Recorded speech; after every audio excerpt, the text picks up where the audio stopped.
Friends, எல்லாருக்கும் வணக்கம். என் video பார்க்குறதுக்கு ரொம்ப நன்றி. இப்போ நாம் என்னோடய காலையில் நான் என்ன பண்ண போகிறேன்னு பார்க்க போகிறோம்.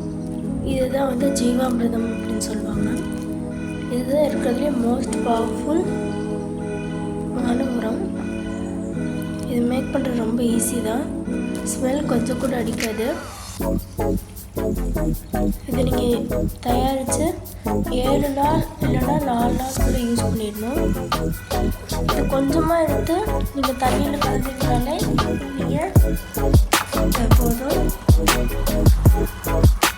நல்லா கலக்கிக்கணும். வீடியோவில் காட்டுற மாதிரி கலக்கிட்டு ஒரு 2 minutes விட்டுருங்க. அப்புறமா ஒரு டம்ளரோ இல்லை ஒரு மூடியோ எடுத்துக்கோங்க. நான் 21 செடி வச்சுருக்கேன். இந்த செடிக்கு ஏற்றவாறு நீங்கள் கொஞ்சமாக சாணி எடுத்தால் போதும்.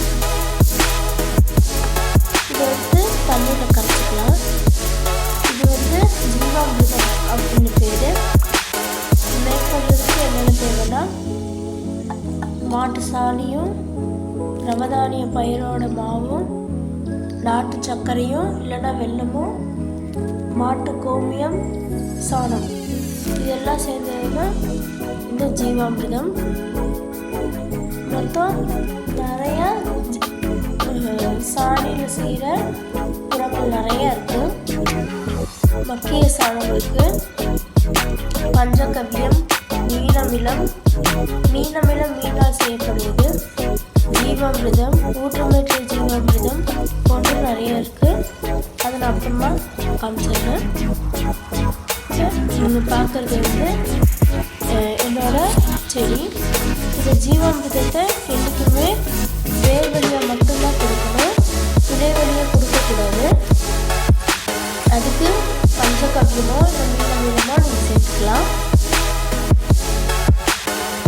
வேர் வழியாக மட்டும் கொடுங்க.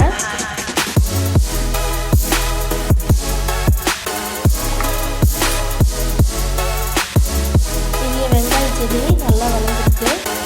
இது வளர்ந்ததுக்கப்புறம் நான் உங்களுக்கு ஹார்வெஸ்ட் பண்ணும்போது அனுப்புகிறேன். எல்லாத்துக்கும் நான் வேர் வழியாக தான் நான் கொடுக்குறேன்.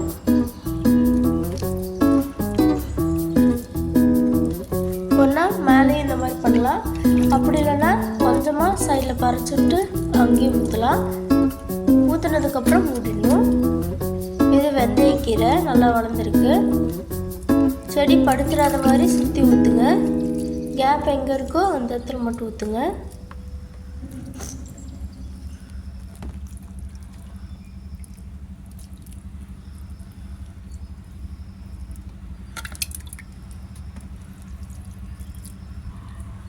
இதை நான் செய்கிறது எப்படின்னு சொல்லிட்டு அடுத்த வீடியோவில் நான் போட்டுடுறேன். இது கேரட் எல்லா இடத்துலையும் வளரும், ஊட்டியில் மட்டும் கிடையாது.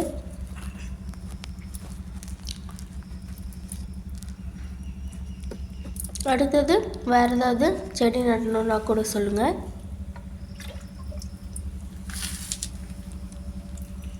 கொத்தமல்லி,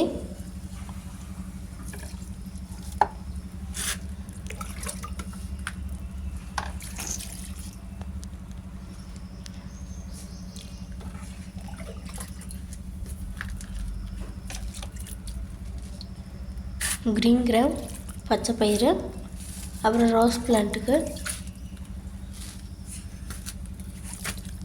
தட்டைப்பயிறு, இன்னொரு ரோஸ் பிளான்ட்டுக்கு எல்லாத்துக்கும் வேறு வெளியாக தான் கொடுக்கணும். இது எதுக்காக ஊற்றுறோன்னா நியூட்ரிஷன் கிடைக்கிறதுக்காகவும் மற்றும் மண்புழு கிடைக்கிறதுக்காகவும். இதோட இதுக்கு மண்புழுக்கள் வந்து தேடி தானாக வரும். மண்புழு வந்து விவசாயிகளின் நண்பர் என்று அழைக்கப்படுவார். இது நீங்கள் எங்கே தெளிக்கிறீங்களோ அந்த இடத்துல கண்டிப்பாக மண்புழு வரும். இதுக்கு நீங்கள் ஆர்கானிக்காகவே நீங்கள் யூஸ் பண்ணலாம். வேறு எந்த விதமான கெமிக்கல் சம்மந்தப்பட்ட ஃபர்டிலைசர்ஸும் நீங்கள் யூஸ் பண்ண தேவையில்லை.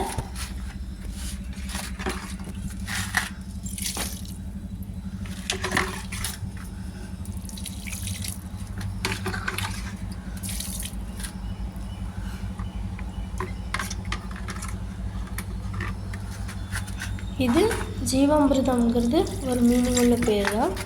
அது எப்படின்னா ஜீவானா உயிர் உள்ள, அமிர்தம் அமிர்தம்னா உங்களுக்கு தெரியும். ஜீவாமிர்தம் அதாவது செடிகளுக்கு உயிர் கொடுக்கும் ஒரு அமிர்தம் தான் இந்த ஜீவாமிர்தம்.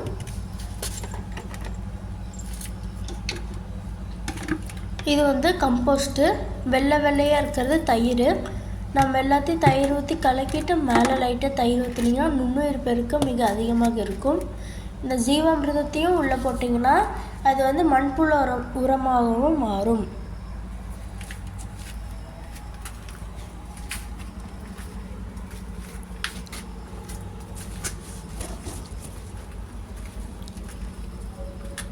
இதெல்லாம் இப்போ இது வந்து நான் பாகற்காய்க்காக செய்து வைத்திருக்கிறேன், கொடிக்கயிற்று.